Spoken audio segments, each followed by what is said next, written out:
Hey, Mom, can we talk about my toys? Sure, George. What's on your mind?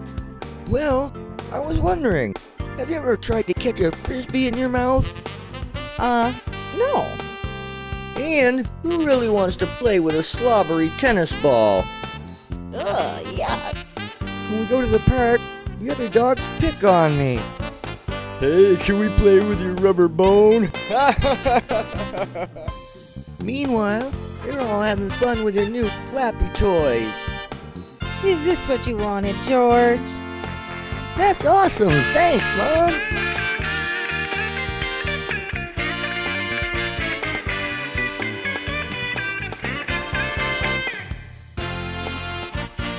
Get rid of those crappy toys and get your dog a Flappy toy!